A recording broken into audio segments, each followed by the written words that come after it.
In today's show, the Trailblazers' nightmare 3-game road trip ends winless in Toronto. A chance to prove it on the road in January leads to just that.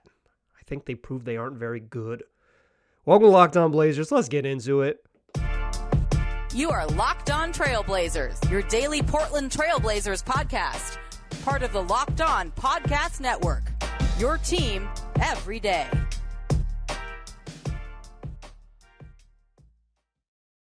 What up, world?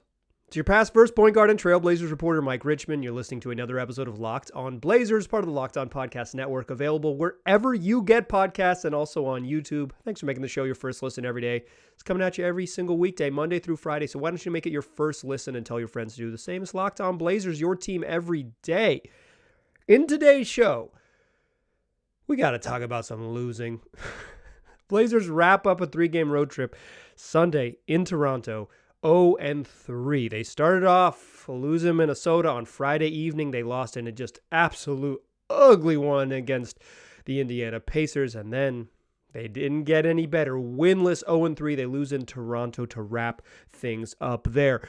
Let's talk about the two games over the weekend, the Friday and the Sunday game, Indiana and Toronto. Then some just thoughts on where they are. I called this heading into this road trip a prove-it trip. A chance to prove it. The Blazers hadn't beaten a good team or competitive team on the road in a while. They still haven't. I think they proved it. I think we've seen the proof. And then we want to talk about what's next. So much of this Blazers team will be defined by what happens over the next month. Let's talk about what that looks like. But first, we got a fastest recap in the West for 2 games. We're doing what we do here. 108-99, the Indiana Pacers beat the Blazers on Friday evening.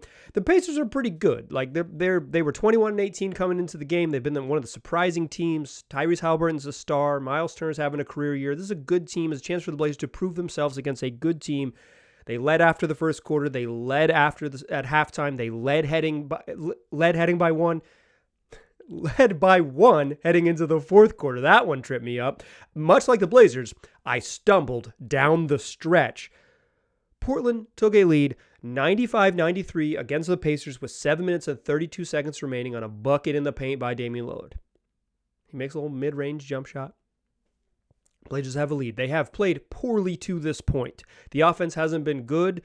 Damian Lillard has not played well, but they are winning with 7 minutes and 32 seconds left. They would not make another basket over the final 7.5 minutes. Final 7.5 minutes, 0 for 13 to close the game. 0 for 13.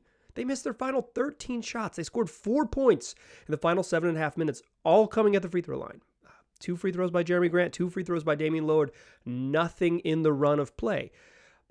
Some bad turnovers, just some double teams from Indiana that took them out of it, and some straight up freaking bricks. And that's how you lose 0 for 13. They lose 108-99 on Friday evening. Damian Lillard, 19 points on 7 of 24 shooting. He missed 17 shots, 17 missed field goals, 19 points, 1 of 8 from the 3-point range. Anthony Simons, 20 points on 7 of 20 shooting. He shot fine from 3, 4 of 11, but quite frankly, wasn't very good. Jeremy Grant, 6 of 15, finished with 15 points. The whole offense stunk. Yusuf Nurkic had a season-high 19 rebounds. He finished with 14 points. He also struggled from the floor, 6 of 15. Josh Hart made his shots. Jabari Walker had a nice performance off the bench, but the Blazers closed with their starters on the floor and could not score. They lose, go to 0-2 on the road trip, head into Sunday with a chance to salvage, a chance to finish the road trip without a truly sour taste in their mouths. They lead by as many 6 points in the first quarter, but the close of the first quarter and the opening of the second quarter, the game gets away from them. The Blazers, from up 6, just start hemorrhaging points to close the quarter. They go down. They end up down 7 heading into the second quarter, trailed by as many as 19 in the second quarter, as the game was just like, okay, they're going to lose. Much of this without Toronto's starters on the court. In fact, the Blazers, when both teams got their starters back on the floor in the second and then end of the second quarter, the Blazers made a little run, made it respectable. We're only down 58-53 at the break. They opened gave a 14-0 run to open the third quarter. Out of the gates, absolutely flat. turned the ball over 3 times in their first 4 chances to open the quarter.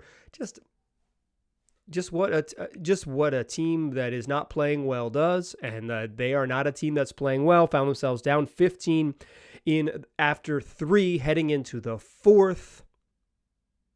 And they still made it a game because it's what they've done recently is they've been good enough, just good enough to lose pretty badly. Twice cut it to 3 against the Raptors, including a tip-in by Dame with 6 minutes and 17 seconds left. As bad as they've played. Down 19 in the second quarter, down 19 again in the third. Okay, they make the run. 19 is just not that big of a lead in today's modern NBA. The Raptors have themselves have lost 3 in a row. They really are not a particularly good offensive team. Keep them in the half court. You make them shoot. You can have a chance. The Blazers give themselves a chance. Cut it to 3. Fred VanVleet hits a 3. Damian Lillard misses a layup. Fred VanVleet hits another 3. It's a 9-point game in just 2 possessions. Less than a minute. From 3 to 9, the Blazers never got closer than 5. And they find themselves losers in Toronto, 117-105. The trend continues. When they don't score, they can't win. The Blazers are not good enough on defense to win slugfests. They got to score 115, where they're 10-2. When they don't, they lose basketball games. They continue that trend without scoring.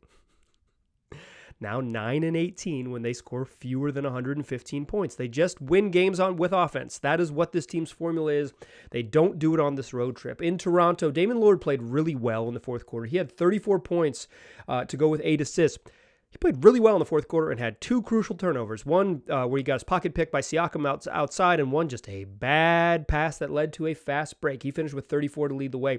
Anthony Simons had 22, 14 from Yusuf Nurkic, who also added 18 rebounds, 14 points from Jeremy Grant, 18 from Josh Hart, and a combined 3 points from the bench. The bench struggled. It really struggled. They legitimately just couldn't get it going. And we're not talking all bench lineups. Chauncey had to play some of his bench, but he opened the fourth quarter down 15 with his starters on the court because he wanted to win the game, and he knew that down 15, another 4 minutes without his dudes on the court, he was going to struggle because, quite frankly, the bench just hadn't been good enough to be competitive in this game. And then the bench lineups with Anthony Simons and Jeremy Grant trying to quarterback him hadn't been competitive, and the just Ant minutes hadn't been competitive. They had to have those guys back there. It's too much to ask your starters to play the final 12 minutes in a race of 15-point deficit. They almost did. But again, you're running 42 minutes from Ant, 40 minutes from Dame, almost 41. 39 from Jeremy Grant, 39 from Josh Hart, and 38 from Yusuf Nurkic. It's too many minutes. It's untenable. Some of that is the roster. Some of that is, I think specifically in Toronto, it's more about the bench not playing well than Chauncey's just propensity not to trust the young guys. I thought he could have maybe done that a little bit more in Indiana, but he's trying to win games. Many coaches across the league, everywhere else, rely on their starters to do it. They just didn't get it done. And for the third straight game, they lose on the road. It's a brutal one. In Minnesota to begin this road trip, they had 18 turnovers. Friday night in Indiana, 18 turnovers. They go 0 for 13 down the stretch, turn the ball over 18 times in the game. And then a season high 24 turnovers against the Toronto Raptors. They play like a team that doesn't know each other. The word coming out of training camp was connected. Do they feel connected to you? It's not what I'm seeing.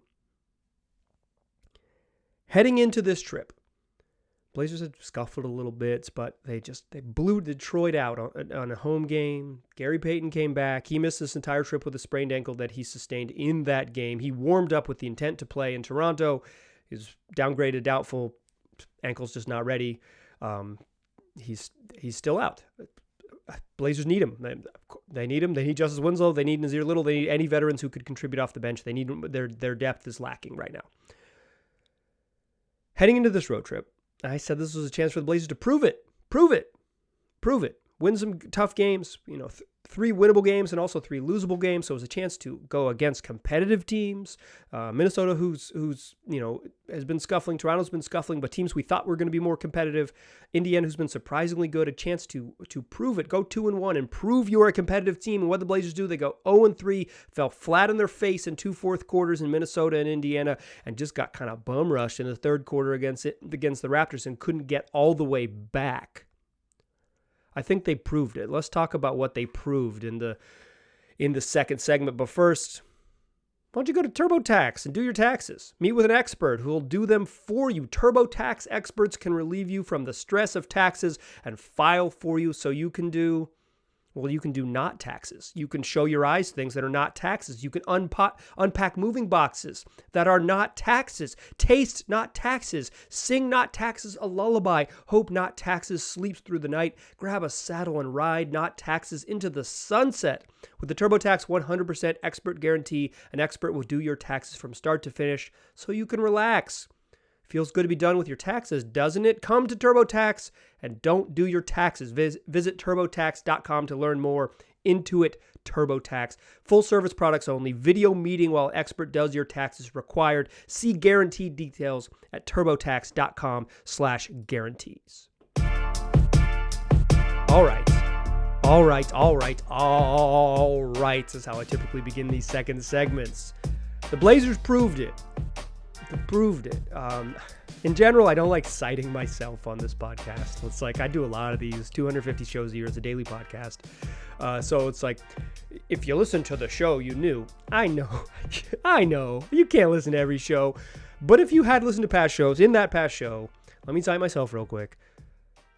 I said it was a prove-it road trip, a chance for them to prove it, to prove what they are. If they had won the games, if they were 2-1 on this trip, what do you think I would have said? I would have said they proved it. They took care of business. This would have been a positive, hey, they proved it to us type of a segment. I think you got to call it like you see it. The Blazers proved it on this trip. They proved they aren't very good.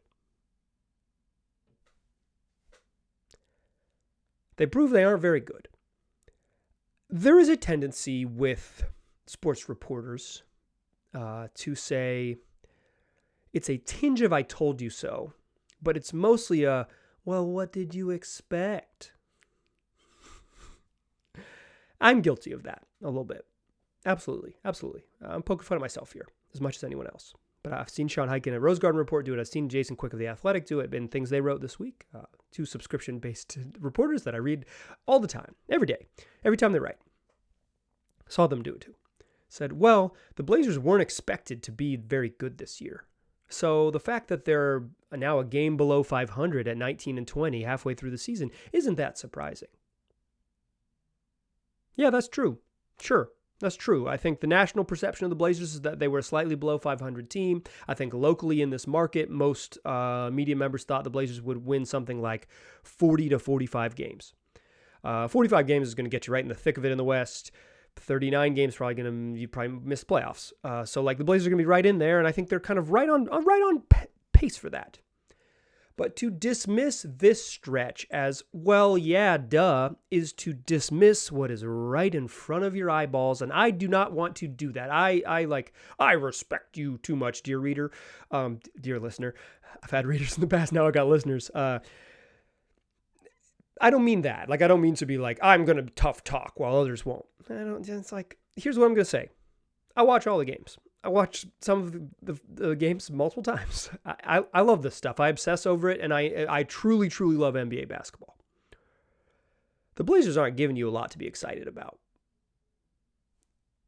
A loss in Minnesota where they did not play particularly well and were right there tied with 3.5 minutes left.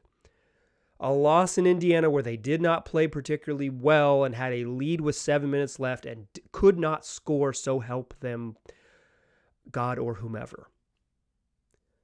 And a game in Toronto where they struggled in the second quarter, fought all their way back, immediately booted away over the first 4 minutes of the third quarter, and all of their bugaboos, all of their problems came back.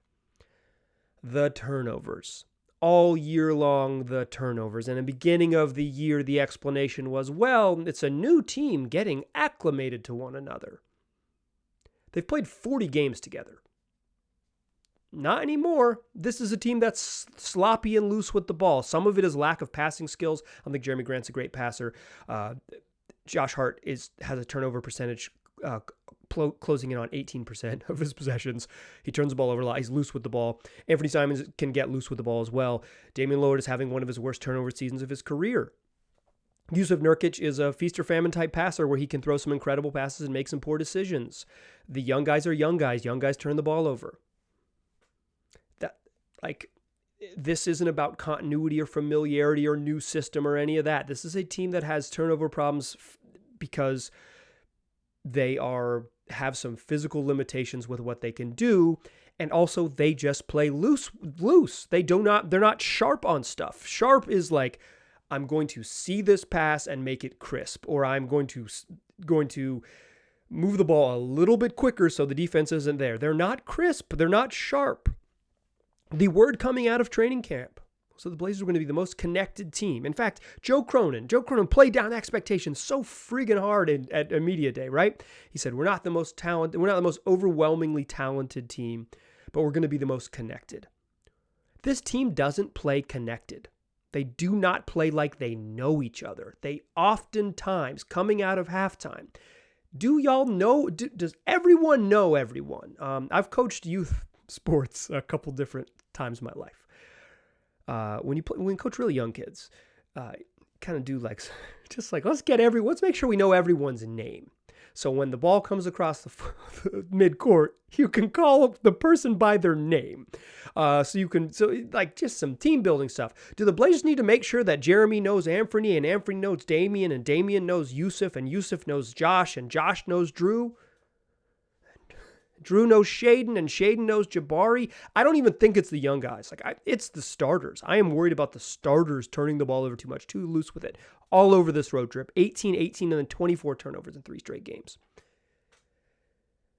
And what really worries me about this team is that their strengths aren't very strong.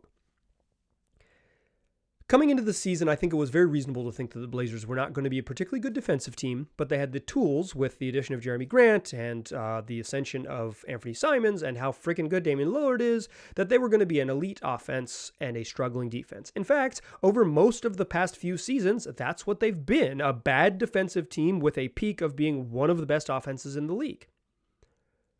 Right now, they're 12th on offense. They're a little bit below average. Some of that is certainly because their bench is very young. Jabari Walker is an intriguing young part. He's 20 years old. Shaden Sharp is probably going to be a really good player in this league. He is not very good right now. Even when he's his brightest spots, he's 19. He's 19. He plays like it often. He's just not ready and it makes some turnovers and some bad decisions and stuff like that. Whatever. Young guys are going to be young. Keon Johnson's playing a bunch of minutes. He's going to be young. Drew Eubanks is probably being asked to do more than he's capable of. I think Drew's been good this year, but sure. The fact that the bench is not very good, and doesn't score at a high level, whatever. That tracks with kind of the quality of players that they have and the age of the players they have. They're developmental players. It is hard to both win at a high level and develop young guys. I am not worried about it. I don't think Shaden Sharp or Jabari Walker's future is really jeopardized, that sometimes they look bad on offense in January of 2023. I don't think it's a big deal. But they play 48 minutes with either Anthony Simons or Damian Lillard on the court. This team always has a very good offensive player on the floor. And they're 12th on offense. They're pushing towards league average. Over the last 2 weeks, according to Cleaning the Glass, the Blazers are 24th in offense. 24th. During that same stretch, they're 5th in defense. They've played some ugly games. Minnesota and Indiana were not exactly high-scoring games where they just couldn't get buckets, right? The offense failed them. The blowout of in Detroit, it helps both their offense and their defense a little bit, but 24th in offense over the past 2 weeks, 12th on the year, scoring at home, 22nd on defense over the year. But the strengths not being strong worry me. I wouldn't be worried about the weaknesses. The same way I'm not really worried about the young guys not being very good. Yes, that's like consistent with the way I think about the NBA basketball. Young players are going to struggle in this league when you ask them to play, can you be a big-time contributor on a playoff team? Most young guys are going to struggle. Put more young guys in a lineup, could struggle even more. The Blazers roster right now is dictating that they do that. Whatever, yeah, sure. The defense not being good, sure, yeah, whatever. Like, I know the roster. I know that they start Damian Lillard and Anthony Simons. I know they start Josh Hart at small forward. Yeah, I'm not surprised that they're like a below-average defense. The offense not being good, the strengths not being strong is worrisome.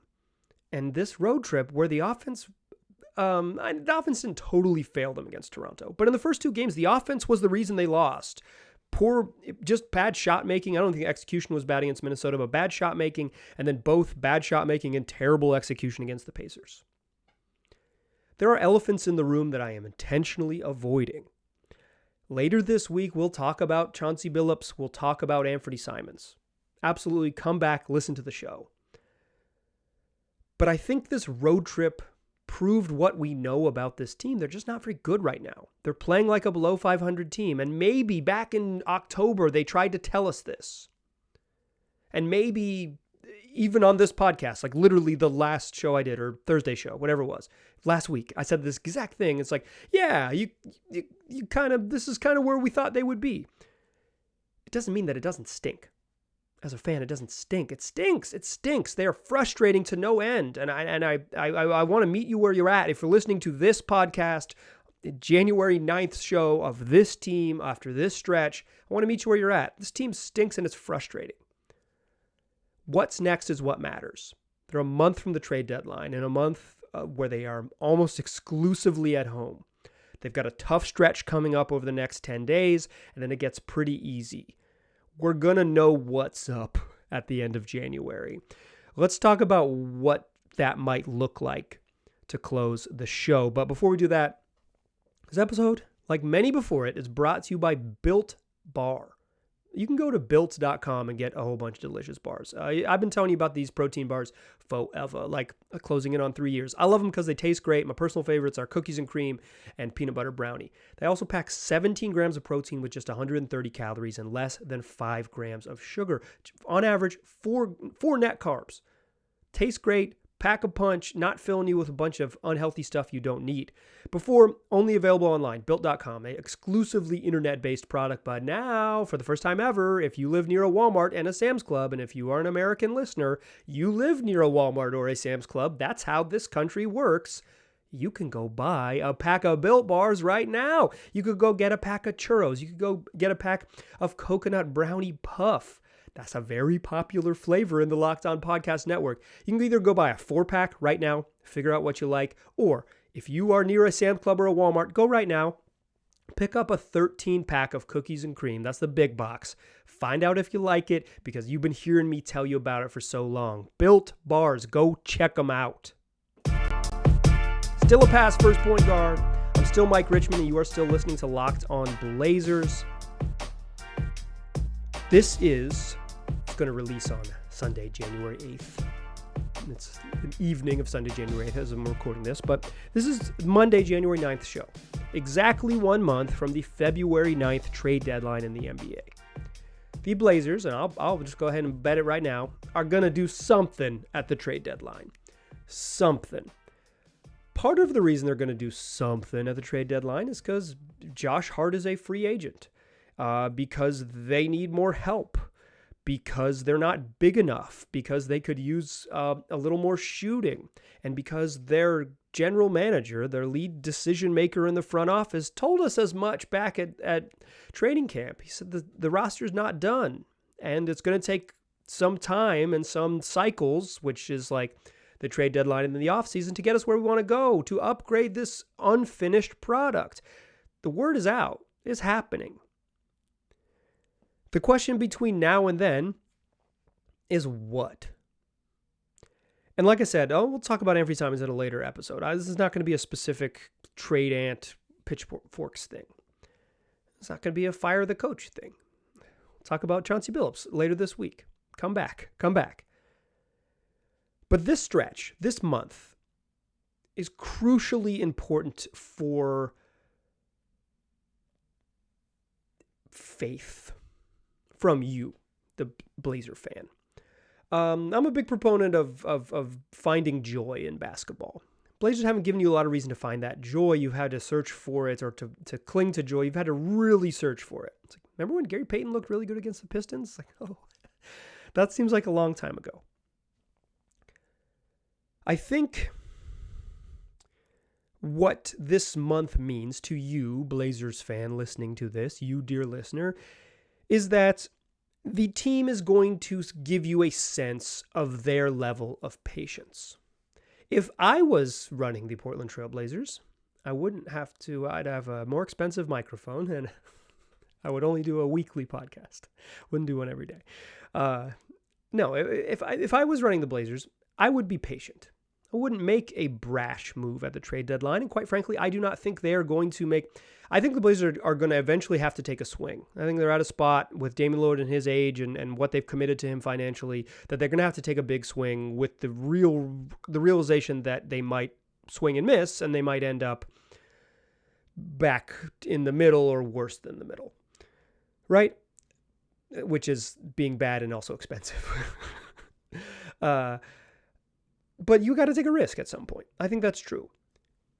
I don't know if, and I don't believe, I should say that, I don't believe that February there is an urgency to take a risk to make this team, to try to dramatically restructure this team. I am very much not in favor of them making a trade just to make a trade, because making a rash trade could lead you back to the middle with different parts. Blazers have been in the middle for a while. You got to trust that this version of the regime, at least give them an opportunity, this version of the regime can build in a way the previous group couldn't get them out of the middle, right? I maybe not, maybe don't agree, but that's what I believe. But what they do at the trade deadline will give you a sense of their level of urgency. Not whether they want to win. Like, if they don't make major moves, it's not that they don't want to win. It's that maybe the move wasn't available for them, or maybe that they know, the way that they knew Jeremy Grant was going to be available months in advance, that like the move they want to make will be better served in the offseason. They're going to do something. And ahead of that trade deadline, what they do and the level of what they do will dictate kind of whether they see this as super urgent, which I don't think they will, or they're willing to exercise patience. Practicing what they preached back in October was that it's going to take time to build what they wanted, and that this year was a chance to figure out who had the skill and the temperament, the personality to fit the plan moving forward. It's also another conversation about what the plan is moving forward and who's executing the plan. Sure. But the level of patience that the front office shows, be it none or a great deal, should, in some ways, this is why I said it's about faith. Your faith in the decision makers, depending on what they do over the next month, your faith in them to do the next thing. Because it is abundantly clear that the Blazers are not one big move away. They're several moves away. Several. And this road trip has proved that they are several moves away. So between here and that February 9th trade deadline date, Blazers are going to play a bunch of basketball games. They're coming back home, play Orlando, and then quite frankly, the schedule gets pretty tough. Like it's going to be pretty challenging for them. Cleveland, Dallas a couple times, Denver on the road, like Philadelphia. Like they could have, this could be some mounting losses because they haven't played very well, and those are good teams. They've already gotten thrashed by the Cleveland once, and Philly, with or without Joel Embiid, is good enough to beat them. Denver's obviously one of the best teams in the league, and Dallas has, once played a close game that they won, and once beat the snot out of the Blazers. That's a losable stretch for sure. Then it gets a little easier after that. Gets softer in the second half of January. But 10 of 11 at home. If they ever have a chance to win tough games, it's in the Moda Center. They've pretty much proven that, since the calendar flipped to December, that they're not winning tough games on the road. If they have a chance to get themselves back where they would like to be, it's over this, even with challenging games, it's 10 of 11 at home. just 4 road games until the All-Star break. It is there for them to maintain their positioning. I think there was a chance that if they had, won 2 out of 3 in this road trip, there's a chance to climb in the standings. But now it's more about maintaining your spot. Don't slip out of the play-in range with, teams like the Lakers playing better.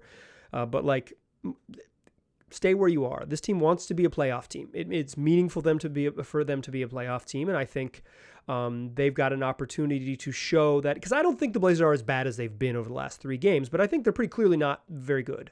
They just haven't been good for a long time. They've really struggled since that 10-4 start.